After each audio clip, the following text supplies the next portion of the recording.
Perkenalkan, nama saya Syafaru Aina Salsabila dengan NIM 73114223955. Pada kali ini saya akan membagikan informasi mengenai bagaimana menghindari penipuan dan barang ilegal di marketplace online. Yang pertama, penipuan dalam marketplace online. Jadi, dalam era digital saat ini, berbelanja online itu memang telah menjadi bagian yang lekat dari kehidupan sehari-hari kita. Tapi di sisi lain, pasti terdapat resiko di balik kenyamanan dan kemudahan yang ditawarkan, dan risiko-risiko yang harus kita waspadai seperti adanya scamming atau penipuan dan perdagangan barang-barang ilegal.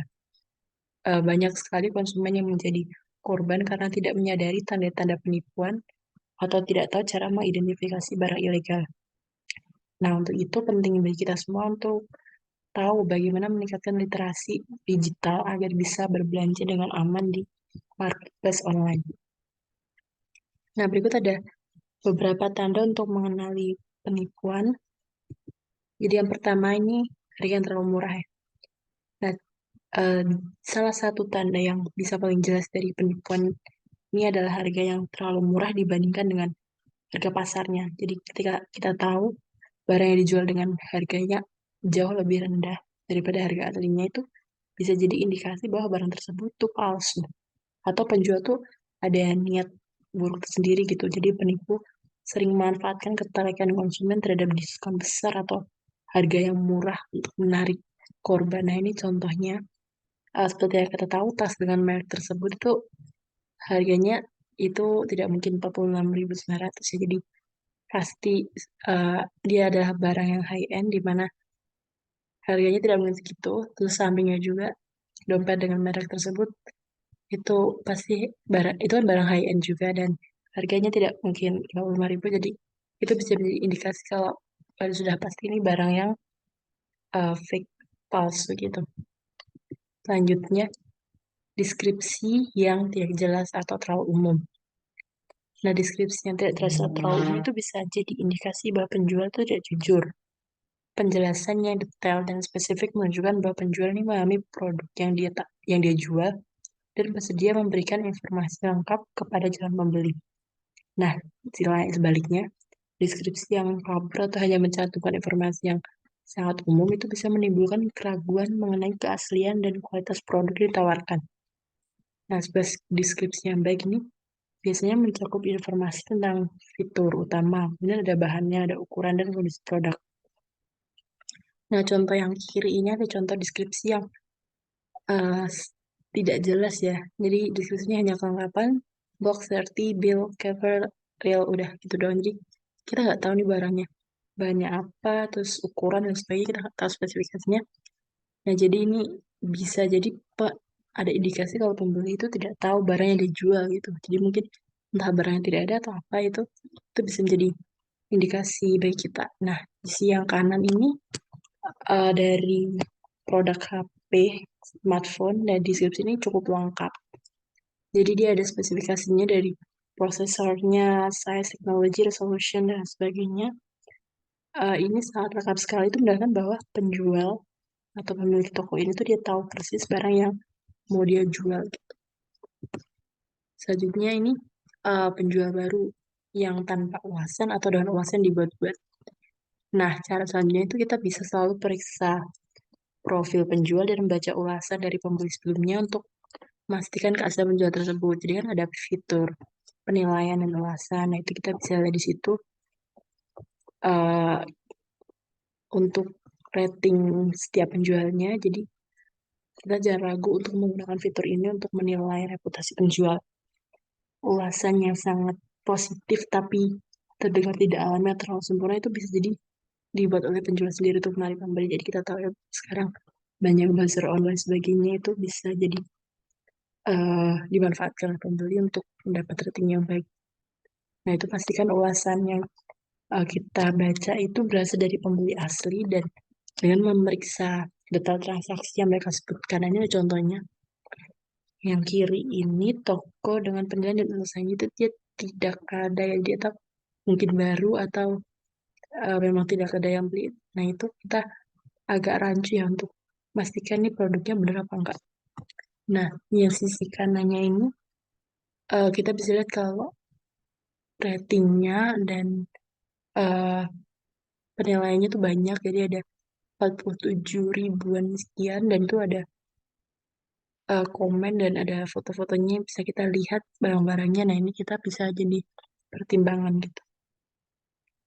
Kemudian ada permintaan pembayaran di luar platform resmi. Jadi platform marketplace itu kan biasanya memiliki sistem pembayaran yang aman. Dan jika penjual meminta untuk melakukan pembayaran di luar platform, itu bisa eh, tanda apa menjadi pertanda kuat dari sebuah penipuan gitu. Jadi pembayaran melalui transfer bank langsung atau pembayaran yang lain tuh yang tidak resmi membuat kita bisa kehilangan perlindungan yang disediakan oleh platform. Jadi gunakan metode pembayaran disediakan oleh marketplace seperti dompet digital atau kartu kredit yang biasanya memiliki perlindungan tambahan untuk konsumen. Nah, ini contohnya dia kan biasanya kalau di marketplace kita ada pemilihan metode pembayarannya, dan terus disediakan beberapa metode pembayaran. Nah, kita bisa mulai situ dan kayak misalnya uh, metode bayar di luar itu mungkin tidak aman. Nah, selanjutnya ini ada barang ilegal di marketplace online. Jadi, mengidentifikasi barang ilegal juga merupakan keterampilan penting yang harus dimiliki oleh setiap konsumen online. Di era jeda sekarang ini tuh belanja daring itu sudah menjadi bagian yang tidak terpisahkan di kehidupan kita, tapi kemudahan ini juga membawa resiko tersendiri, terutama yang terkait dengan peredaran barang ilegal. Jadi barang ilegal tidak hanya merugikan dari segi finansial, tapi juga bisa dampak buruk serius yang lainnya. Ini ada beberapa bahaya pembelian barang ilegal. Yang pertama itu, dia tidak memenuhi standar kualitas dan keamanan yang ditetapkan pemerintah. Yang berarti barang-barang tersebut bisa berbahaya bagi kesehatan dan keselamatan pengguna. Contohnya produk kecantikan atau suplemen yang tidak memiliki izin beredar dari BPOM itu bisa mengandung bahan kimia berbahaya yang bisa menyebabkan kerusakan kulit atau masalah kesehatan lainnya. Jadi begitu pula dengan barang elektronik yang tanpa sertifikasi itu bisa berisiko meledak atau menyebabkan kebakaran. Kemudian mendukung praktik perdagangan yang tidak etis dan melanggar hukum. Nah, ini termasuk produk hasil pencurian, barang bajakan, atau produk yang melanggar hak cipta dan paten. Jadi mendukung peredaran barang semacam ini bisa merugikan industri kreatif dan manufaktur, serta menghambat inovasi.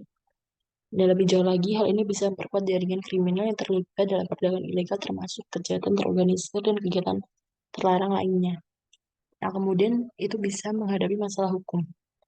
Konsumen yang membeli barang ilegal itu juga berisiko menghadapi masalah hukum. Jadi nggak hanya penjualnya.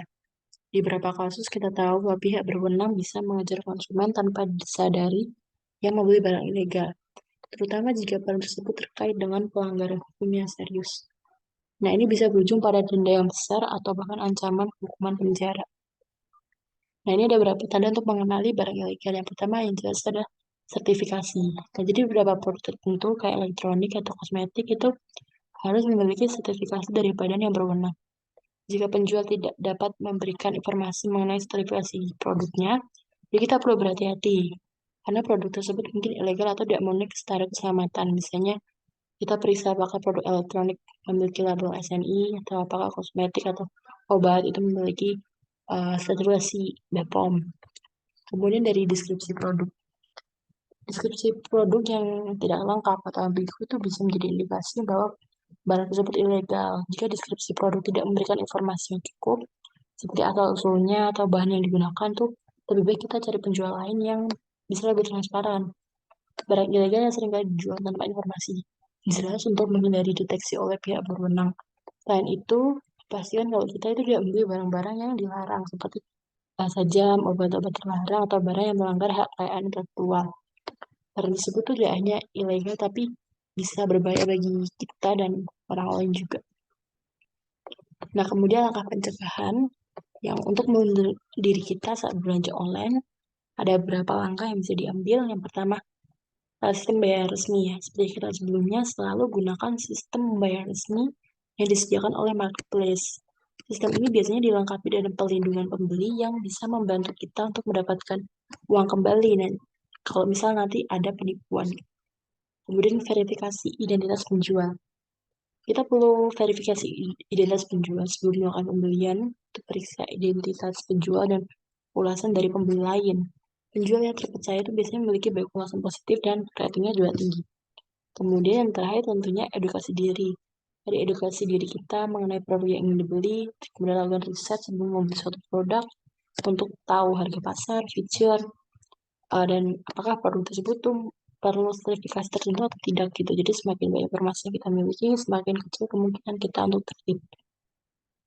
Nah, jadi dengan meningkatnya popularitas belanja online itu penting bagi konsumen untuk terus waspada dan mengetahui cara mengenali tanda-tanda penipuan dan barang ilegal. Dengan mengikuti tips dan saran yang telah dibahas sebelumnya, kita bisa melindungi dari resiko yang tidak diinginkan dan menikmati pengalaman belanja online yang aman dan menyenangkan. Dan selalu ingat bahwa literasi digital adalah kunci untuk menjadi konsumen yang cerdas dan terlindungi.